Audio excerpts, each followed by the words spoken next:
I'm gonna tell you a story, a true story. You know, you hear about creepypastas and stuff, but most of it is just a story, right? Every story I could tell you could be fake or real, but so far, a few of my horror stories end up being real. From my own horror experience, I'm going to tell you about my own personal Ouija board experience and the study of black arts. It was about 2 years ago, I decided to take up the black arts. It was a time in my life when I was in turmoil, when in my life I felt like I was desperate. There's old saying too, you learn from your mistakes, and this is one of those things when I learn from my mistakes. When you hear stories of people that practice black magic and black arts, pretty much, it does come back to you, or in some way or form it will hurt you. And there is a price to pay when studying the art of black arts and the world of black magic, pretty much. The dark rituals and stuff like that, right? It's true, I can tell you this. And this is why I'm telling you my story, so you don't make the same mistake as I have. I could be fortunate and say that it did not get as far as it could have been worse, because I did put a stop to it in time. But still, those experiences will haunt you, and you do learn from them. Well, like I said, it was 2 years ago. I decided to pick up a book. I will not say the name of the book because I don't want you to follow my lead at the time. But it's a ritual, seance, conjuring spells of gods and goddesses, idols, pretty much, as you would say. Satanism. Yes, Satanism. And I decided to buy some supplies, you know, black candles, white candles, red candles, you know, those tabletop candles, like, you know, the small teacup looking candles.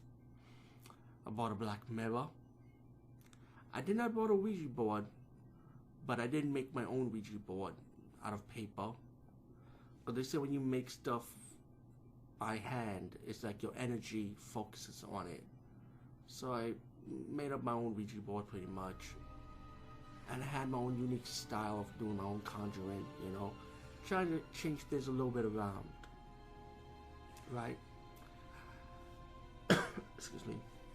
I bought some more items, you know, some powder, feather. Yeah, I bought feather. There's a reason why. Again, now when I tell you what the book I bought or what god or goddesses I practice to worship this dark art. But the feather has a big play in it. As I prep my spiritual in my own altar, I made up an altar, made up my own paper like Ouija board. Had a black mirror in front of me, all black. And I had my candle set up, red on one side, black on the other side, and the white candle in front of me. You focus your energy. Now, when you play with Ouija boards, they always say you should have two hands on it, or someone with you. Well, I took that big risk by doing it by myself, of course, but with one hand. And I had another piece of paper on the other hand with a pen. So I practiced the Ouija board one hand, and a piece of paper on my right hand with my pen on top of the paper. And as I circle my own the palette, I would say, the arrow, you know, the triangle that you move around the Ouija board with. I use that and my hand on the other side with the pen to see what I could conjure up, what I could write as I focus in the mirror and I said my seance. And I focus straight in the black mirror while the candle's burning, saying my seance, saying the name of the entity, the idol that I want to practice and worship with. Keep on moving, keep on looking through the black mirror, and in time, as minutes went by, I felt this energy. I felt this weird energy. My hand started moving on its own. And slowly, I draw a picture.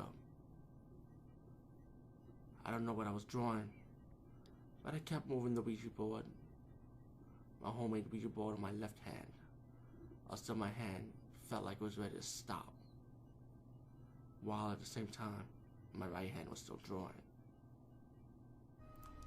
Once my hand felt the energy lowering down and it stopped, it was time to close the board.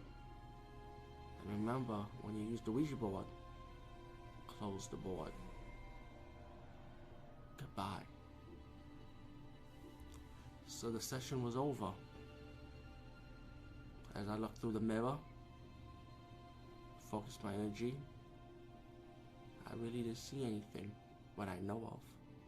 Or maybe I did. Looked at the paper. It was some weird demonic form I draw. Some kind of demon. It was a weird art. Didn't make nothing out of it. Blow the candle.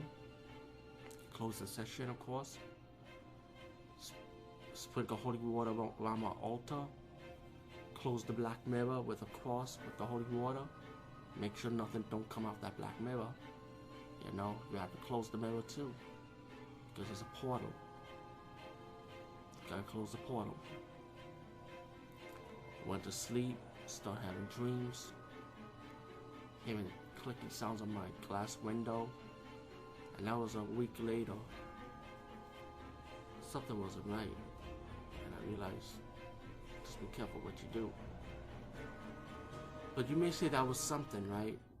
But what got crazy, so my family member got hurt 1 week, and every time I do a session, another family member get hurt. I was grateful it did not get worse as I said it did. Because of that, the second time someone I care about almost got hurt, and another family member decided to leave because hearing his story, he thought he saw something. I won't say what it is. Ever since that day, I stopped practicing the dark arts. And that was within I would say a month, just 1 month I would say of practicing it. I decided to stop.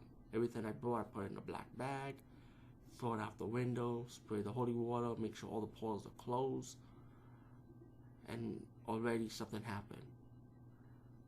Even though I made a deal, but they never lived up to the bargain. Like I said, I decided not to practice dark arts no more. And once that stopped, things went back to normal. But then at the same time, it kind of hurt some people in a way that it almost did a little damage, but people ended up moving on. But then it also hurts, but then it hurts me too because of look what happened. It could have got worse if I went further with it.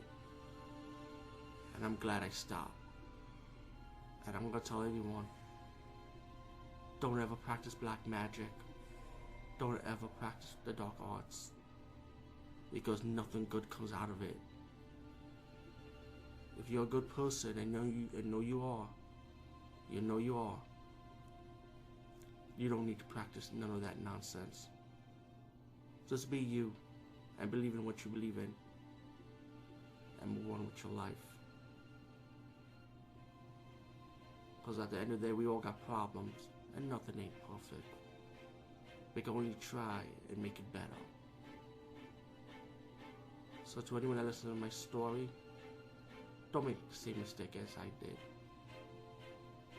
Stay with the light, stay on the right path, and move forward to the light. Goodbye,